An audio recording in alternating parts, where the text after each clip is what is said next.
Altre cose che mi sono successe, vi dico questa, che il volo tattico era, delle volte si faceva volo tattico in formazione per arrivare sul punto di addestramento, perché era successo un incidente molto tempo fa che l'elicottero è andato a fare volo tattico in una zona, ha avuto un incidente e non c'era la possibilità che l'elicottero chiamasse qualcuno, per cui in quel periodo si decollava con due elicotteri, dove uno bene o male controllava l'altro, ogni 10-15 minuti ci si chiamava, dice tutto bene, a posto, noi continuiamo, perfetto, e lì si faceva volo tattico, bassissima quota, sotto i fili da latte, attenzione, tutto addestramento pianificato.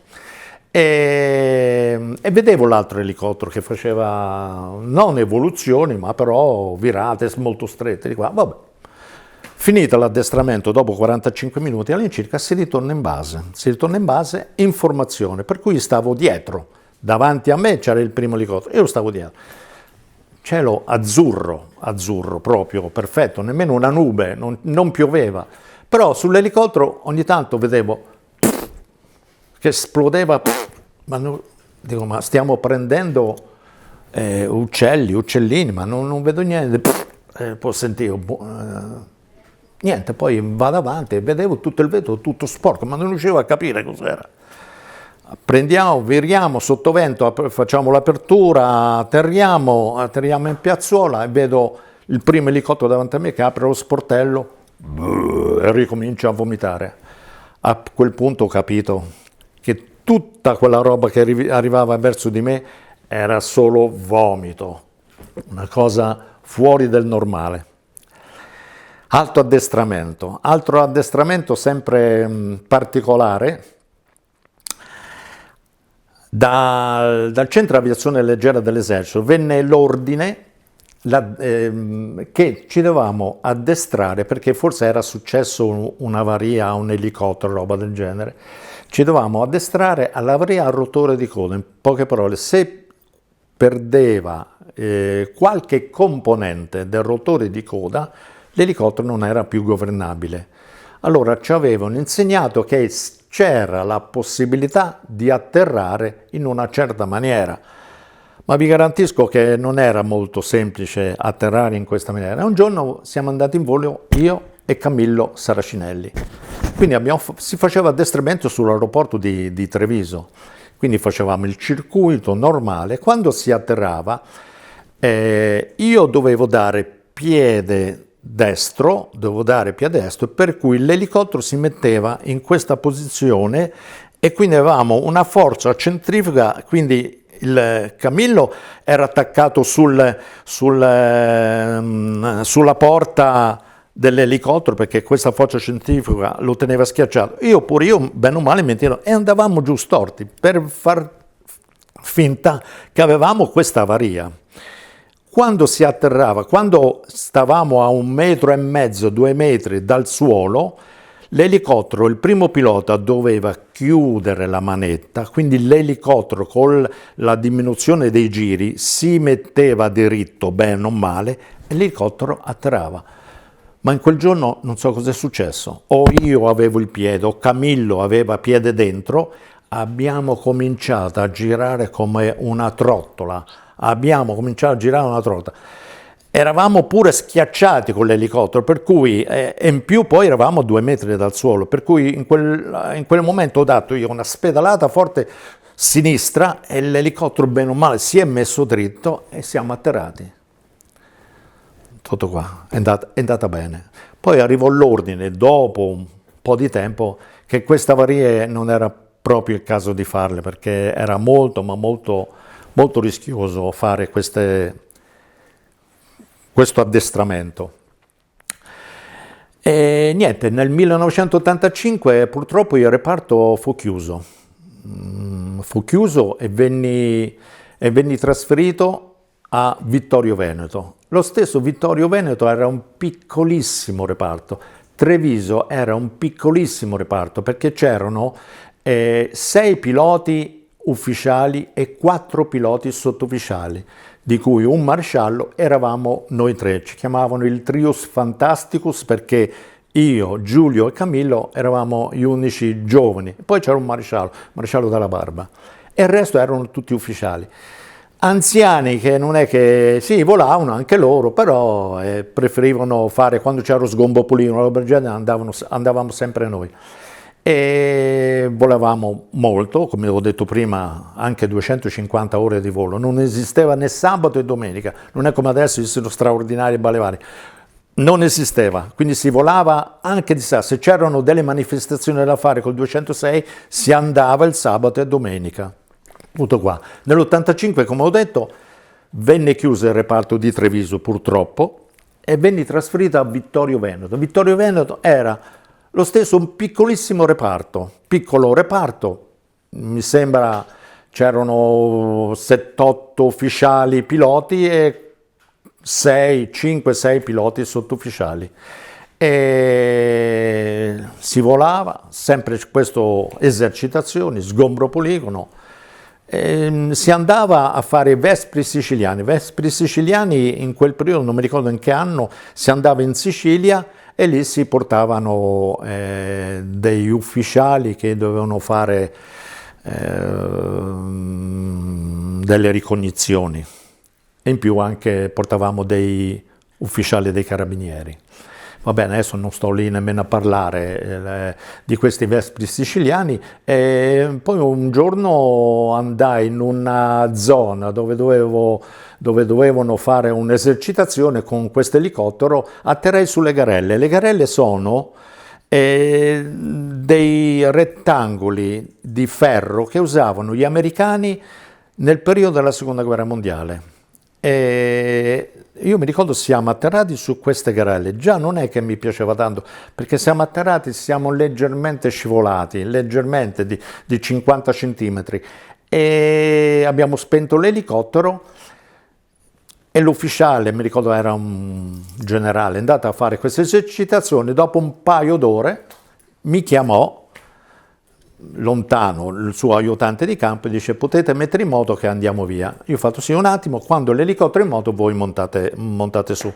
Che è successo? Che in queste Garelle il primo pilota, io ero il comandante di aeromobile, e il primo pilota ha messo in moto l'elicottero. Nel momento in cui ha messo in moto l'elicottero e doveva fare i controlli generali dei strumenti, del motore e tutto quanto, ha dato potenza. Dando potenza sulle Garelle l'elicottero ha scivolato e quindi l'elicottero ha cominciato a girare sulla sinistra, ma io stavo fuori, quindi stando fuori, perché dovevo far venire giù il generale, mi sono attaccato sul tubo di Pitot. Davanti c'aveva il 206, aveva questo tubo di Pitot, mi sono attaccato per dirgli, e guardando il pilota io ho detto: ma che sta succedendo? L'elicottero ha scivolato, ha cominciato a girare, scivolando sulle Garelle. Io sono caduto, ho visto questo elicottero che mi è passato sopra il rotore di coda, e io sono riuscito, nel momento in cui faceva l'altro 360 gradi, sono riuscito a scappare. Questo elicottero fortunatamente, facendo 2 giri, 360 gradi, i patti si sono chiusi. E fortunatamente l'elicottero, poi ho detto al pilota taglia, e lui ha spento. Niente, anche lì è andato bene tutto. È iniziato quando ero a Vittorio Veneto, andai a fare per 6 mesi un corso di inglese, per 6 mesi, un corso durissimo. Tornato dopo 6 mesi di corso intensivo di lingua inglese, ed ero sempre a Vittorio Veneto, il colonnello Venturini, tenente colonnello Venturini, mi chiamò. Tenente colonnello Venturini era un ex ufficiale che stava a Treviso ed era capitano. Poi, passato gli anni, lui l'hanno trasferito a Udine ed era il comandante. Dopo aver fatto il corso di inglese mi chiamò un giorno e mi disse: Sandro, vuoi venire nella ex Jugoslavia? Perché in quel periodo c'era la guerra fra la Serbia e la Bosnia. Quindi vuoi venire con me a fare il pilota con la Comunità Europea? E io ho fatto: va bene comandante, io non credo di avere problemi, parla con tua moglie e domani mi dai una risposta. Il giorno dopo, infatti, ho parlato con mia moglie e dico, vabbè, proviamo questa esperienza ad andare a volare con la Comunità Europea. Quindi noi eravamo con le tute bianche e siamo partiti, mi ricordo, nel 1990, un 205 e due 206. Siamo partiti a ottobre del 1990 e partimmo alla volta di Lubiana. Con varie autorizzazioni, perché c'era guerra, in quella zona c'era guerra, per cui dovevamo avere autorizzazione. Ci siamo fermati a Ronchi dei Legionari. A Ronchi dei Legionari abbiamo avuto il via da Roma, mi sembra, per fare l'ingresso l'ingresso a Lubiana. In quel periodo, ripeto, GPS non esistevano, sempre carte di volo, e in più poi ci avevano dato carte di volo per la ex Jugoslavia, quindi io conoscevo bene o male a memoria l'Italia, ma andando nella ex Jugoslavia è stata una cosa un po' tragica. Le missioni erano molto ma molto impegnative e rischiose, perché portavamo questi osservatori della Comunità Europea in varie zone. Non entravamo nelle zone di guerra, ma le dovevamo portare nelle vicinanze, possiamo dire. E ricordo un particolare che una volta dovevo andare a Sarajevo, ero io insieme a un altro collega pilota, decollammo da Lubiana per andare a Sarajevo, quindi ho fatto Lubiana, si entrava vicino l'Austria, da lì si entrava in Ungheria.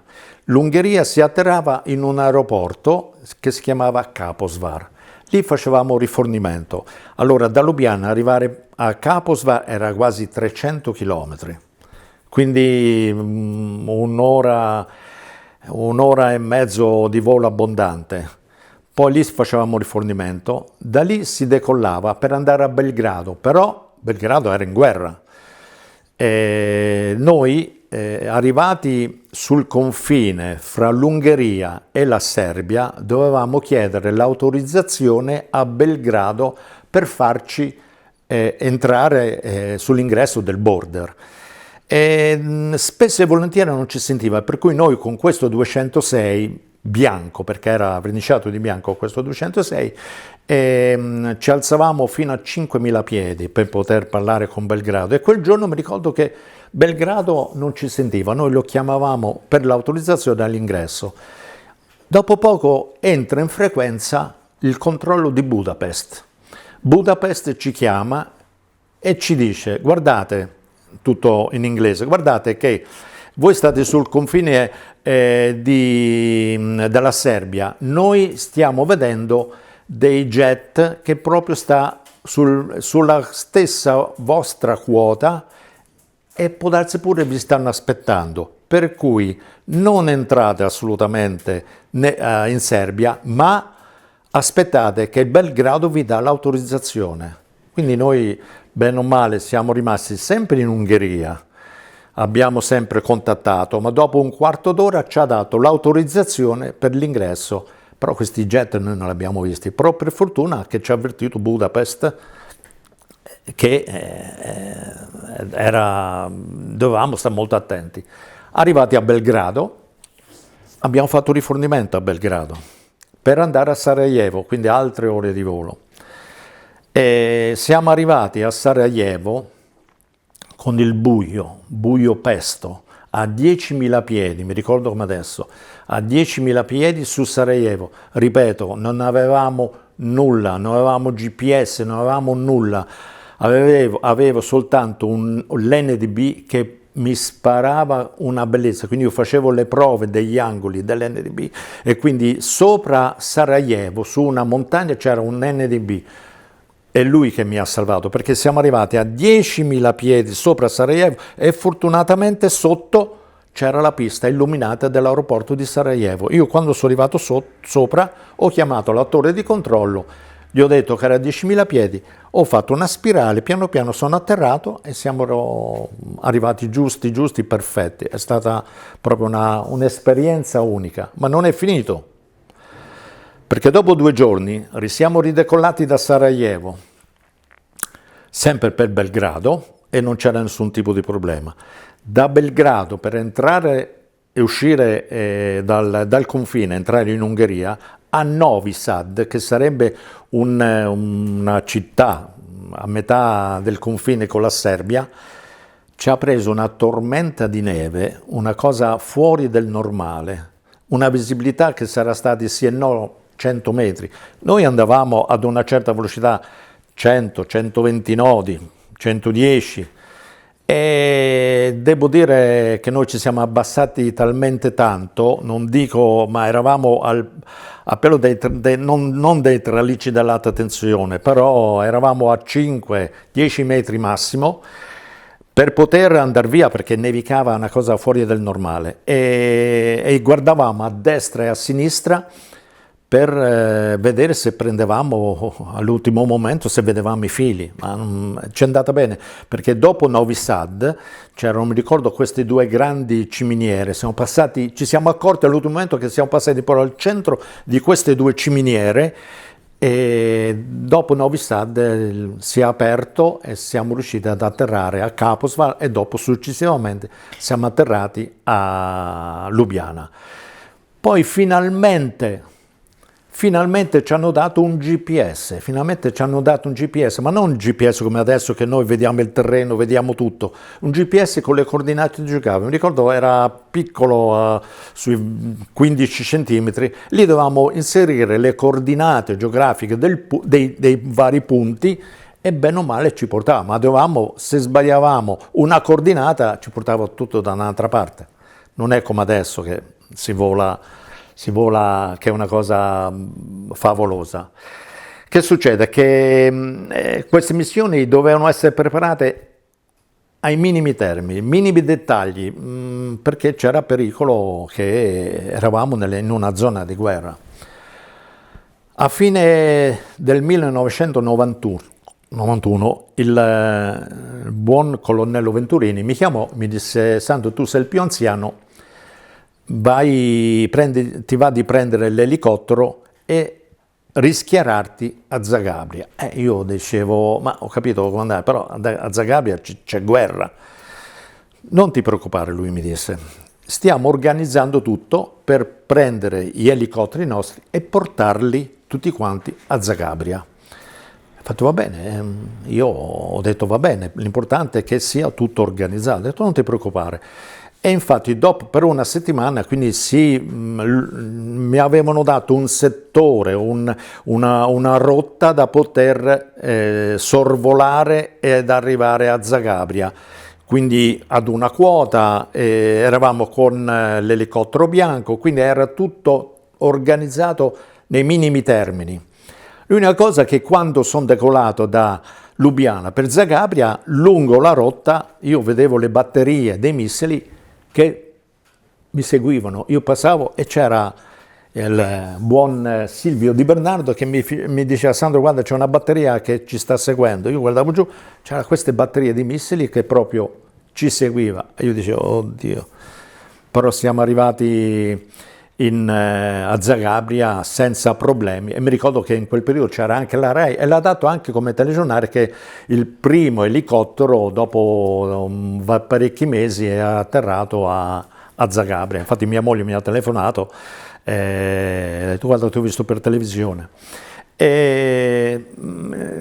Quindi io ero il primo elicottero. Dopo un po' di giorni anche gli altri due elicotteri, la B-205 e la B-206, che erano fermi a Lubiana, dovevano trasferirsi a Zagabria. Loro già avevano avuto una missione, per cui stavano tornando da un'altra missione che era fuori dalla zona. E mi ricordo che il 7 gennaio del 92 io stavo in sala operativa di Zagabria e avevo contatto con la radio FM, o HF o FM, adesso non mi ricordo. Poche parole, loro mi hanno comunicato che erano a pochi chilometri, 10 minuti, mi ricordo che Matta, era il giorno del suo compleanno, Matta mi disse: Sandro, guarda, siamo a 10 minuti dal campo. Io ho fatto va bene, guarda che Scendo giù, avevo la cinepresa per un evento così che gli elicotteri atterravano a Zagabria, vi riprendo e ho detto va bene, 10 minuti e atterriamo. Io infatti scendo da dove eravamo e aspetto giù questi 10 minuti, ne passa 10, ne passò 15, ne passò 20, poi a un certo punto un collega mi chiama dalla finestra e mi dice vieni su subito, veloce, vieni su subito. E mi disse che l'elicottero, purtroppo, dove c'era il buon tenente colonnello Venturini, è stato abbattuto da un MiG serbo. E l'altro elicottero è riuscito ad atterrare in un campo senza problemi. Nell'ex Jugoslavia ho fatto 1 anno e qualche mese. Missioni molto rischiose. Mi spiace per i miei amici, colleghi, per il colonnello Venturini, che eravamo molto, ma molto amici. Dopo 1 anno e qualche mese fui trasferito a Vittorio Veneto, di nuovo a Vittorio Veneto, e da lì rimasi per 2 anni a Vittorio Veneto. Poi mi trasferirono, alto trasferimento, a Belluno, mezzo alle Dolomiti, mezzo alle montagne, con un reparto di alpini, diciamo, perché la mentalità era un po' alpina. E lì feci 2 anni, 1 anno e mezzo mi sembra, e poi dallo Stato Maggiore venne l'ordine che tutti quanti si dovevano trasferire a Rimini, perché a Rimini veniva costituito il 7° reggimento Aves Vega. Quindi venivano chiusi una marea di reparti di volo dell'Italia del Nord. Venne chiuso Milano, venne chiuso Udine, venne chiuso Belluno, venne chiuso Firenze. Tutti questi reparti nel giro di 1 mese, 2, tutti trasferiti, personale, tutti trasferiti a Rimini. Vi potete immaginare l'incazzatura che c'era in questo frangente.